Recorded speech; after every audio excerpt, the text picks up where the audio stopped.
Welcome to the Human Capital Innovations Podcast, your go-to source for personal, professional, and organizational growth and development.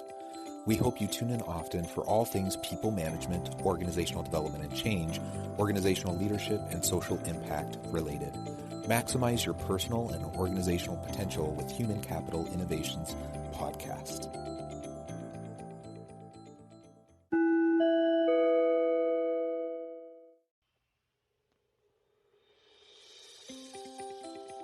Welcome to the Human Capital Innovations Podcast. In this HCI podcast episode, I talk with BD Erickson about creating an exceptional organizational culture within the highly technical sector of clean, renewable energy.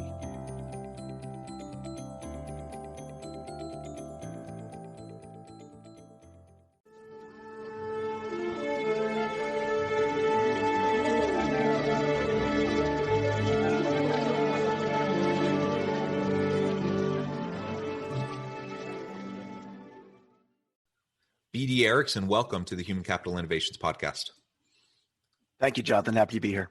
Yeah, I'm excited to have a fun conversation with you today. You come to us with a really unique and interesting background. We're going to be focusing within the clean and renewable energy sector and talking about how we can create exceptional organizational cultures to drive organizational growth.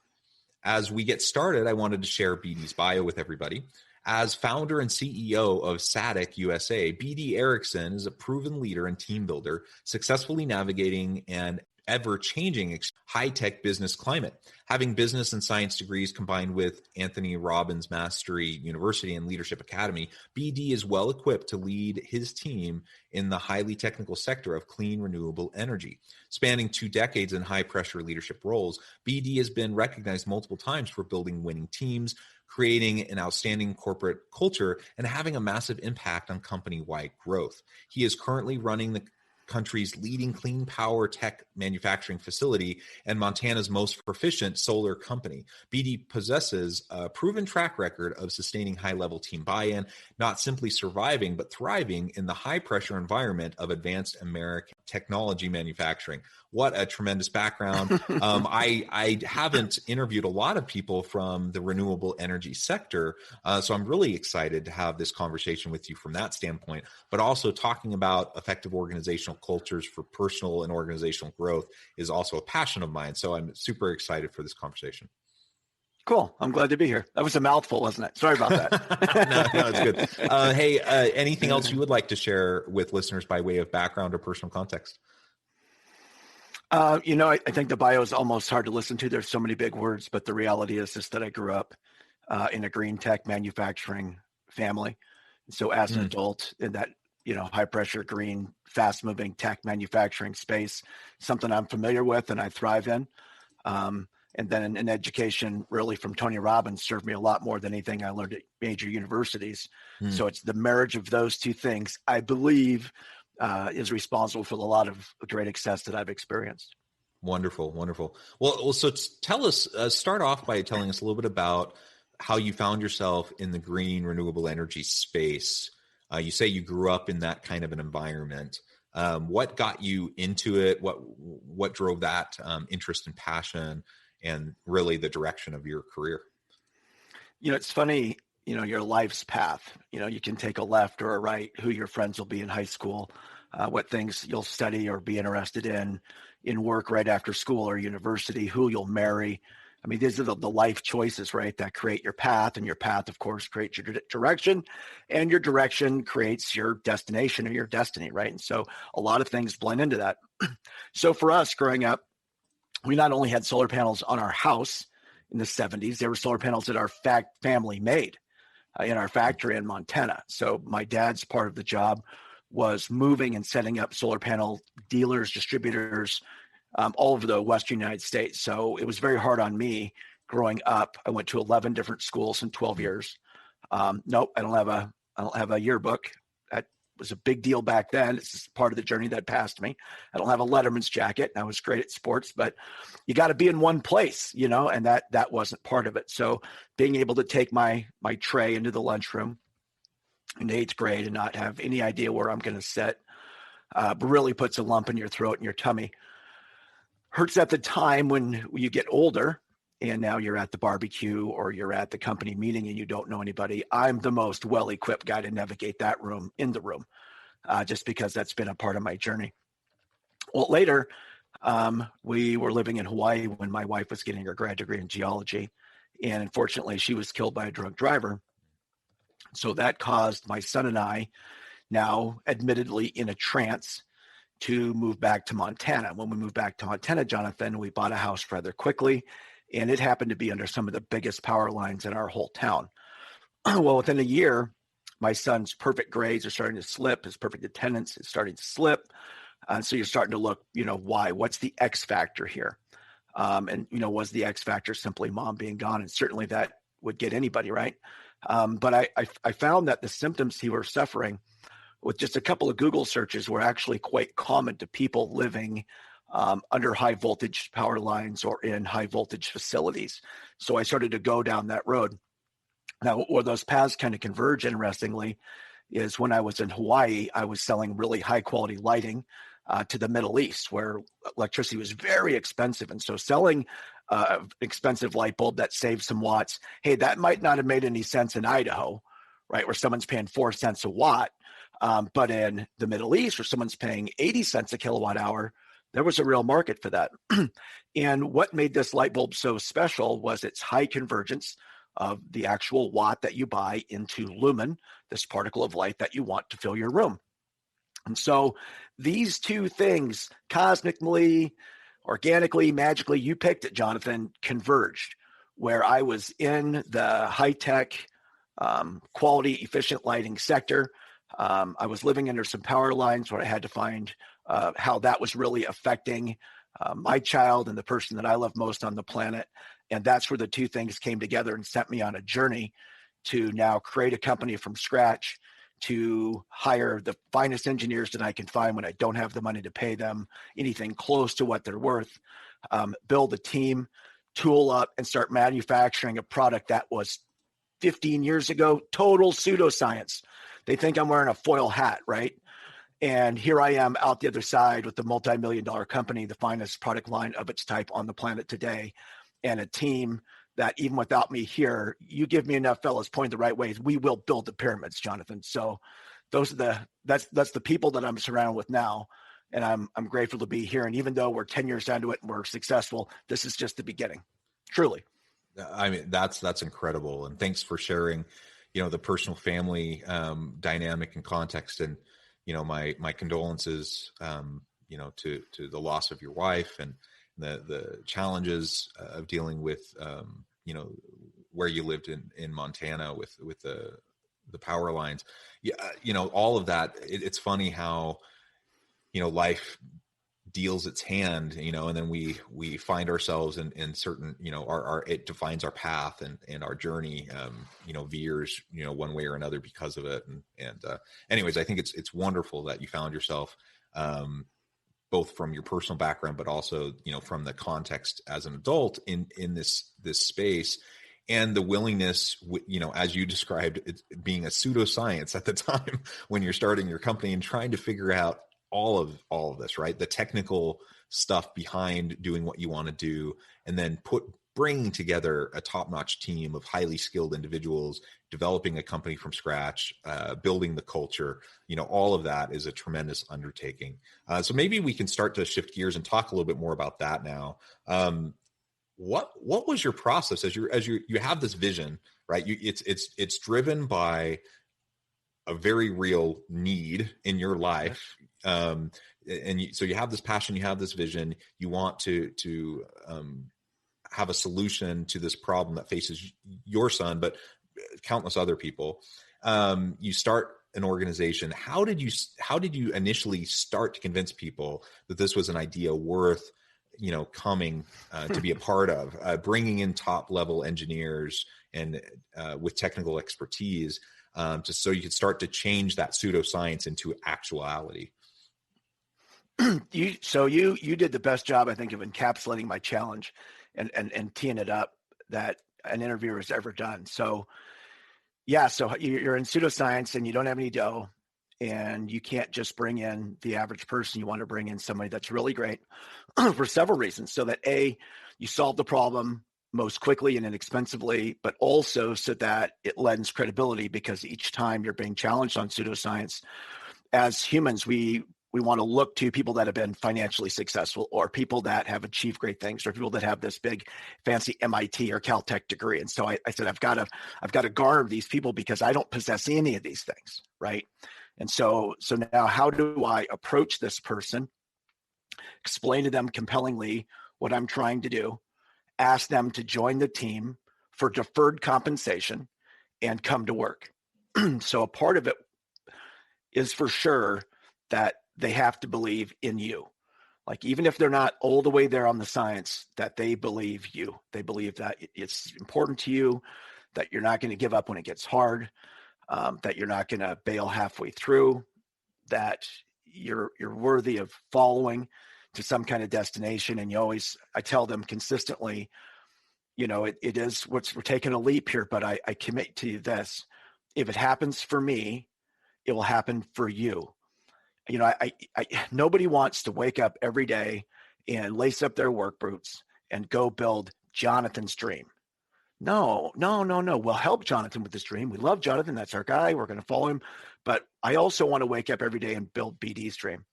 So what has to happen is you have to ask them, okay, you've got this degree, or you've got this measure of success. What do you need as a human? Do you want to be told that you're great? Do you want to be shown that you're great? Do you want to see that you're great? Do you want to hear that you're great? Are they visual, auditory, kinesthetic? Are they in it for the love? Are they in it for accolades? Are they in it for the shares, or to be on a magazine, right? Because those feelings are in there. And the idea that people go to money for work, no, that's a part of it. But we also go to work to add value, to work on something great, to achieve something. So I immediately start asking, if I can't just give you money right now, we're going to defer that. We're going to promise that. But what are some things that you would like to get now? And you'd be amazed at the answers that they get. People want to help people. People, are we internally good? Are we internally naughty? I can give a good conversation either way on that one. But I will say this: people love to help people. We love giving the guy on the road $5. We love helping the person with the wheelchair. Those things are not actually burdens to us as humans. They make life worth living. Holding the door for a grandma is not a burden to a healthy human. It feels delightful, doesn't it? It does. When you see a pregnant lady on the subway, and so immediately you jump up and you give her your chair, it is not really like you've done a fine thing. You did that for you as much for her, because that feels good, darn it. To the healthy person, it actually is delightful. So let's start identifying some of these things, so that as you come, you are helping, you are building, but you're also experiencing some good, feel good human stuff along the way. I want a culture. It's always a goal of mine to have a culture that's the finest of any industry that I know. And so as a personal development coach, I was able to tour a lot of facilities, and I would notice, like in California, the tech sales companies, they've got beanbag chairs, and the sales team is very young, and they're playing ping pong, and they're gaming, and they're doing things because they wanted to create a fun organization where playfulness and creativity and casualness were part of their culture. And then you can tour another company where it's precision is their culture, and we do it to the nano, and we're only 1 micron off in our cuts and stuff, and their culture is the precision and stuff like that. And so what I tried to do is ask people what they need to feel, how we should run it, what it should feel like. And I really came down to a few things. Number one, people want to be loved, and they want to be thanked, and they want to be heard, right? So I really found quickly that if you have one kind of grumpy, autopilot, negative Nancy human being, right, Karen, of any gender, any sex, or any color, we're not talking about that, we're talking about personality. So what we're talking about here, that if you've got one person that will focus on what's wrong, not what's right, what's missing, not which is present, they can suck the air out of a room. And I don't care how many great cheerleaders I put in that room, that person can just suck all the feel good out of it. So I want people that can see the good, not the bad, see what's there, not what's missing. And then with what is not great or what is missing, how do we get it there? How do we achieve it? How do we find it? How do we draw it from the quantum field? How do we suck it to us so that People are happy, shoulders are up, smiles. I love smiles. We have bells, we high five, we thank each other. If somebody messes up, we all do. You own it, you forgive quickly, you apologize quickly, and then you forgive quickly. And walk up to people and tell them, I forgive you, I love it, we all do it. Thank you for being here. And I'm telling you, those few words, that second few words changes the culture. I get up out of this seat that I'm in and I go to every single office in this building and I thank every single person every single day for being here, for being a part of it, for helping me do it. I couldn't do it alone. It would be impossible. And I don't want to. Who wants to do it alone? Right. So I tell people this a lot. I want my vision to be. So you're at the barbecue, Jonathan, right? You don't really know anybody. You got your overweighted Dixie cup plate full of your barbecue, right? And it's too heavy and it's slipping and the barbecue beans are dripping off the edge. And then you got your little cup of beer or your little cup of Chardonnay or whatever they've given you. And your hands are full now and you're walking around. You don't know where to sit. You don't know who you're going to talk to. You don't know where to post up. One of the first things we do as humans when we engage is say, well, what's your name? What do you do? And so I'm a plumber. I'm a tradesman. I'm a sheetrocker, whatever comes out. And that's just naturally kind of an opening salvo question that we ask. And it's also an opening, what's your identity? All right. And our identities are huge to us as human beings. So in my dream, you say, well, I'm Jonathan. I work for SADC. And the other person says, oh, Lucky, can you get me on? Do you know anybody? Right? That our company has a reputation of treating everybody that's a part of it in a way that when you say that name, you get to beam with pride and the other person feels a level of envy that they don't work there. And I'll tell you right now, that culture does not just happen. What just happens is a negative culture. That culture comes from real intentionality and really hard work and things in place. But once you get that intentionality clear, once everybody's working on it, since your goals and your intentionality are written all over the company, since the groundwork has been laid for how we behave and how we feel, now it becomes contagious. And the bell rings here so often and they cheer and they laugh that now it's like when you got the merry-go-round or the Ferris wheel, the merry-go-round, and it's full of kids, right?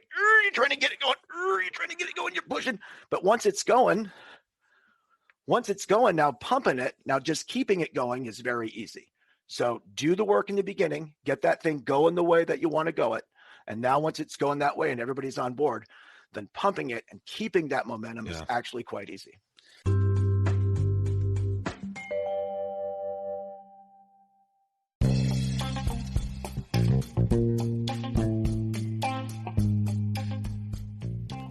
I'm excited to announce the publication of my new book from HCI Press, The Alchemy of Truly Remarkable Leadership, Ordinary Everyday Actions that Produce Extraordinary Results. Consider how the nature of work has shifted over the past 50 years. With increased globalization, rapid technological advancement, and the shift in economic composition, the average job of today looks very different than the average job of 50 years ago. What will the jobs and organizations of tomorrow look like? Moreover, what does this all mean for organizational leaders? What are the core competencies and capabilities of organizations and their leadership that are prepared for continued disruption and geopolitical and socioeconomic shifts? Regardless of what the future holds, increasingly, leaders need to be socially minded, data-driven, decisive, champions of talent, and disruptors of the traditional notions of leadership, teams, organizations, and work. The Alchemy of Truly Remarkable Leadership will help you to explore your own leadership competencies and capabilities and consider ways to apply and implement them into your workplace and personal life.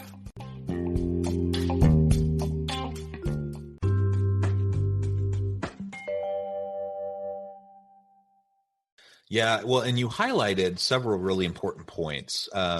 Tapping into an individual's meaning, purpose, and motivation. We so often, get distracted by the pay element. Pay is important. People want to be treated fairly. They want to be paid fairly. But most people, particularly really talented people, they have options. They have choices. They can go anywhere. Money is important, but pay them enough that you're treating them fairly and equitably, to take money off the table, and then now dig into what really matters for them, what really is driving them, what drives their passion. And so I really like how you focus so early on as you're putting together your core team on those other pieces. Yes, pay them when you can, deferred payment and compensation, that's great, but focus on these other things that you can start to do right away. And then giving them the recognition, showing genuine caring and appreciation to your people. You talked about how the natural culture that tends to emerge within organizations, if we're not proactively trying to shape it and create it the way we want it to go, it tends to be dysfunctional and negative, right? And so you focused on and what you just shared, several specific things we can start to do to lay that foundation, to lay the groundwork that will allow us to have a sustainable or positive organizational culture that can be sustained over time. The reality is, so many organizations haven't done that groundwork, especially when you're talking in the startup space. You get a new founder who has a passion, they have an idea, they have the technical expertise, they launch a new venture. Most of the time, people in that startup phase, they're not thinking about culture. They're not thinking about the people and their teams from a human capital perspective. They're just thinking about their idea and getting the people around the table to be able to produce it. But we need to get beyond that. We need to focus on the cultural elements. We need to focus on the processes, the systems, the procedures, the norms, the values that are perpetuated within our organization. All of that lays the foundation. And then ultimately, 10 years down the road, now, like you said, you have an organization that's the envy of the community, that everyone would love to be there and be a part of it. And then you get to pick the best people to come and join your team because they all want to be there. That's right. And so then let's take that down a little bit further. So now, my workspace, my work environment, is it dusty or is it tidy? Oh, that has so much impact on the human psyche. Even if they love you and they're bought in, they're willing to work, or it's dusty or it's tidy. Tidy does something to the psyche. It's clean. It smells good. Do you like to stand or do you like to sit? Well, I like to stand. So everybody's got the desk. Everybody in our office has got the desk that comes up and down so that you should stand, keep your physiology up, keeps your chest up, keeps your eyes up. You can't just be sad, Jonathan. You got to do sad, right? Oh, poor me, right? So the less you're capable of doing sad, I'm up, I'm tall, I'm up, I'm breathing. How's it smell? Is there fresh air? How's the temperature? So we have cleaning crews come through every day. They come through. It's wiped. It smells nice. It's fresh. The windows are open. You can hear the birds outside. We're in Western Montana. In our office, I don't care which direction your window faces, north, south, east, or west. In our building, you got a view. And those of us that get to face north, we look at a ski resort all day. You can do different. You can't do better. The window's open. The birds are so happy to be alive. Those are things that could be overlooked and my company would not crumble tomorrow, right? But they cost us $100 a week. It's negligible and it just makes it more fun. And being able to be in a clean space and smell good. We all wear gear. I'm wearing gear right now. Everybody has gear. We're all badged up. I guess 22 W2s probably on the clock right now. They're all in gear. They're all badged up. Why? Reminds you where you are. Reminds you that you're on a team. Reminds you that you're not alone. You're part of something, right? So in the back, our guys have aprons. I do the same hot rod aprons as the NASCAR crew and the Formula One crews, and it has their name on it. And they got their gloves and their pliers, and that's their stuff, and that's their gear, and it's custom ordered for them, and it fits them. And when you come in your static solar hoodie and you throw on your apron and it's your pit crew, and it's got your name and your role, and you put it on, that's your stuff. You go into that identity now of here I am, and I'm here to do a goal, and it's timed, and it matters, and we do it well, and we do it great, and we're the best, and all that. And I'm telling you, man, I got guys that really, I have several people that tell me that the best part of their life and their day is when they're here. And it makes me cry because I didn't expect that. That's amazing. And it's amazing, in the lives, the day-to-day lived experience of all of the people in your organization, because you're making a difference for them. And of course, your organization being in the green and renewable energy space is making a difference for the broader community and for your customers. And that's incredible. And I mentioned that just because, so often in business, we think we have to make a choice. We think it's either we focus on our people or we drive profits. And that is such a ridiculous notion. It's a false dichotomy. Right. In fact, when you focus on your people, you usually have better bottom line results. You make more money. You usually make more money. Yet so many companies, so many leaders try to find ways to squeeze their people more and more. They try to find ways to cut corners with their people and with the culture.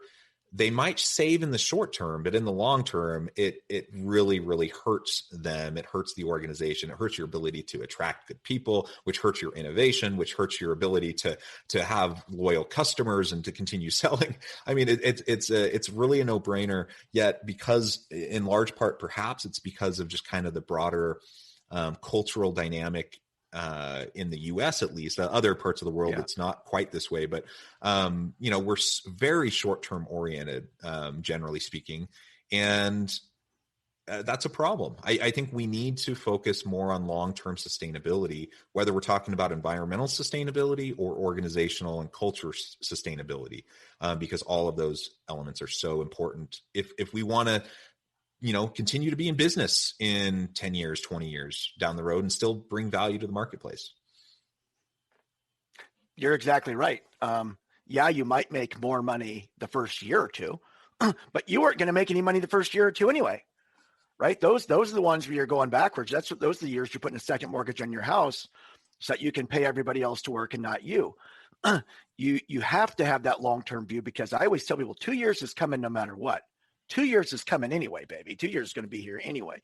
You might as well be on this side of it, not still that side of it. So one of the things we do here, all hourly wage people get a raise every 6 months, period. All salary people get a raise every year, period. And then at the end of the year, it's really not a Christmas party. It happens around that time, but it's just end of the fiscal and calendar year where we look at what we made, and you know what we do? We divvy it up. I've always told them, if it happens for me, it'll happen for you. So everybody gets their raises along the way. The worst thing you want to do in life is wake up and go, well, this is it. This is all there is, Jonathan. Oh, this is it. This is all. Look what it just did. Just sucked the air out of me even saying it, right? So you can't say this is where I am today, but this is where I'm going. I'm going to make more money for the time that I commit to being here. And if we work together as a team, the more money that we achieve profitability as a group, we're going to share in that. Well, now I even get to raise my prices a little bit. You want to know why? Because people that buy it from here know it was well made by somebody who cares, knows that if it got broken in shipping or dropped or something, and they don't get something that's perfect, we're going to send them a new one today. No questions asked. They're going to get it. They know that the warranty is going to last a long time and that it's going to perform. Why? Because we guarantee it. And we're a 15-year-old company that has thousands of 5-star reviews and is BBB A+. And if you get somebody on the phone here, you don't get a grump. You don't get a duck. You get an eagle. You get somebody say, oh, I'm so sorry that was your experience. That's how things go in life sometimes, darn it. Well, that's okay. Let's not look back. Let's just get you right.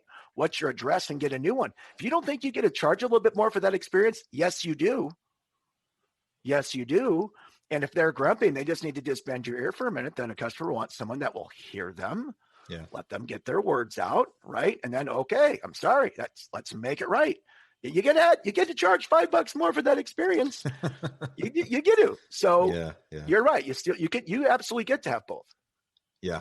Excellent. Well, BD, it has been a real pleasure talking with you. This has been a fascinating conversation, and I applaud you for all the good work you're doing in your company, both from, the standpoint of sustainability, environmental sustainability, which is so important in our world today, but cultural and organizational sustainability, and really treating your people well and as human beings that deserve to be treated well. I applaud you for all of that. Before we close, I wanted to give you a chance to share with listeners how they can get connected with you, find out more about SATIC, and anything else you would like to say by way of final word on the topic for today. Well, I believe that we live in sustainability's most important time in world history. I'm not somebody that says, you have to be a complete greenie and eat everything out of cardboard and compost your hair. That's not the ask. The ask is this, that as intelligent people, we can certainly all agree that we could be better stewards. So if everyone just believes in their heart that I could be a little bit better steward and take some action, then it starts to go that way. Our company is called SATIC, and it's an acronym for Sinusoidal Waveform Technology Incorporated. What in the world does that mean? It just means clean power.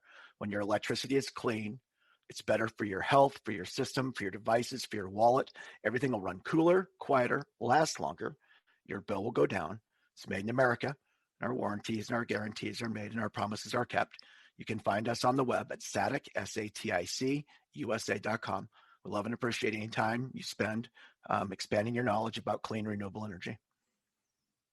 Excellent. Thank you so much, BD. I really appreciate it. I encourage listeners to reach out, to get connected, find out more about what he and his team at SATIC can do for you. And as always, I hope everyone can stay healthy and safe, that you can find meaning and purpose at work each and every day. And I hope you all have a great week.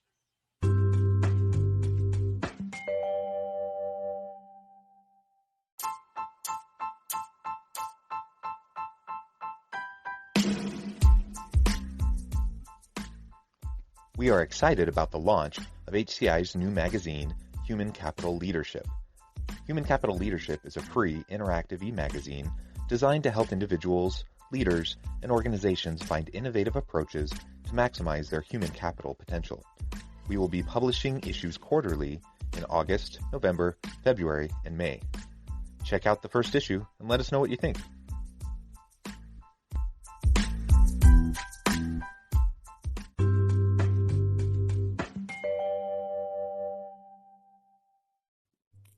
Thanks again for joining us for this episode of the Human Capital Innovations Podcast. I hope you stay healthy and safe and that you have a great week.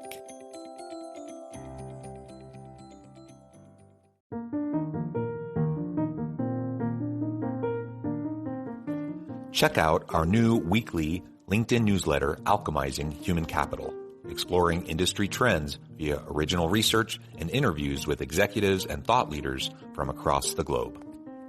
We look forward to having you join us.